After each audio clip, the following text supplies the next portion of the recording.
Hello everyone, welcome to my channel Ankita world. आज मुझे आपण मन के बीन्स आलू कड़ई भजार रेसिपी बनईकिना देखाबी, जेनटा कि हमके खावा लगे बहुत टेस्टी और चटपटा लगवा। तो चलो बनेमा आम आलू बीन्स भजा। तो तार आगर जे मैंने नुआ मोर चैनल रे आसीच देखुच मोर video, please like share and subscribe करवाटा नहीं भूलमे। तो चलो स्टार्ट करमा।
तो रेडी ही गला आमर बीन्स आलू मसला भजा।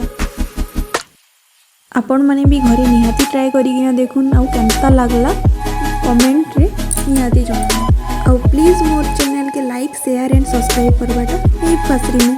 बाय टाटा।